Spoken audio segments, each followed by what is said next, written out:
what we are going to do here is derive some common trigonometric values. What that means is that we are going to derive the values for sine, cosine, and tangent of 30 degrees, one of those special angles that we work with a lot in trigonometry and geometry.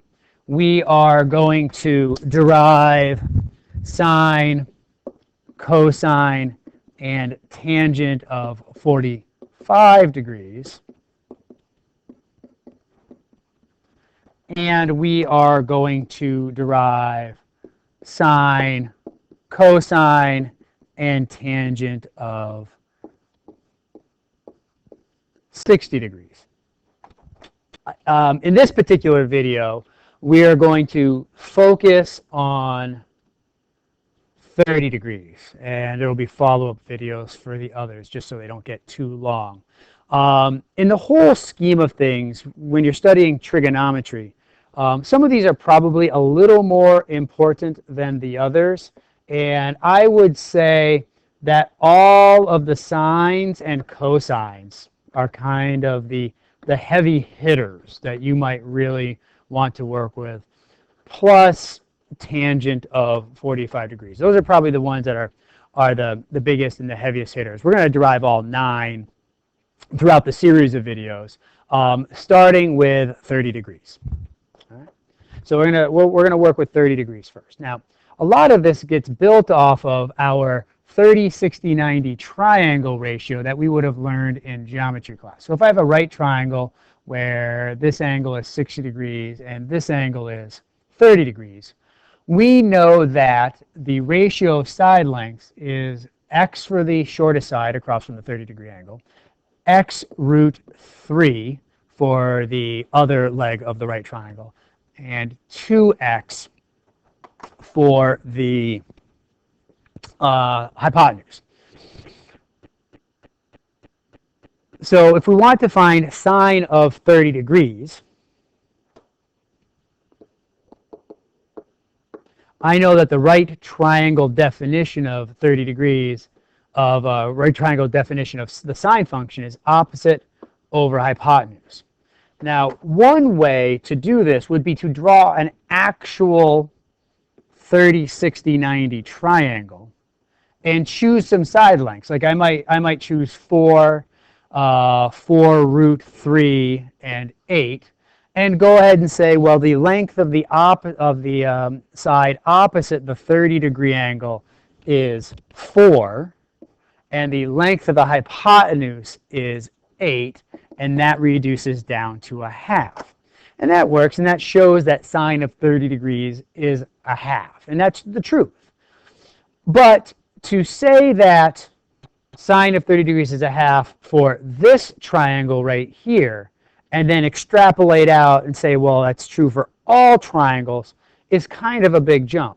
So what we do for our derivations is instead of choosing any particular value for x, we're going to use the generic case. We're going to use this triangle here where it says for any short side x, where x can be any number. So if I prove it this way, I'm not proving it for just one specific case. I'm proving it for all cases. So what I would do here is I would say the length of the side opposite 30 degrees is x. The length of the hypotenuse is 2x. You know, just a little bit of arithmetic there that I can cancel out the x's, and that leaves me with 1/2. So sine of 30 degrees is always going to be 1/2, regardless of the triangle we use, whether it's big or small. We're always going to have 1/2. And that's kind of the basic technique here. Then we will have cosine of 30 degrees. Cosine, the right triangle trig definition of cosine is the length of the adjacent side over the length of the hypotenuse. In this particular case, the leg adjacent to 30 degrees is x times the square root of 3, and the length of the hypotenuse is 2x. Once again, our x's would cancel out, leaving us with the square root of 3 over 2. Now, in this particular case, we're going to leave the exact value, square root of 3 over 2. But just so you know, it's an approximate value of 0.866. Just to let you know that that's about what its approximate value is. More often than not, though, we are going to concern ourselves with the exact value, root 3 over 2.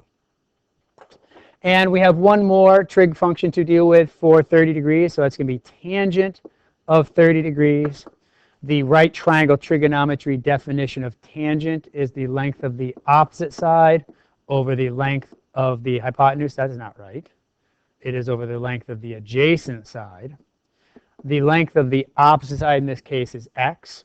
The length of the adjacent side to 30 degrees is x root 3. X's cancel out. Left with 1 over root 3, I'm sorry. Then we'll rationalize our denominator, and we will get the square root of 3 over 3 as our value. So those values, sine of 30 degrees is 1/2. Cosine of 30 degrees is the square root of 3 over 2. Tangent of 30 degrees is the square root of 3 over 3.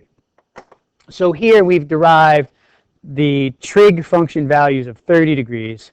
You should also do the same for the same 3 trig function values of 60 degrees. And you can use the same triangle here. You would just consider 60 degrees to be your angle. And you'd have the appropriate opposites and adjacents. And if you did the same for 45 degrees, you would just need the 45, 90 triangle and its side lengths. It might be a good exercise for you to try on your own, but I'll make some follow-up videos and post those at some point as well.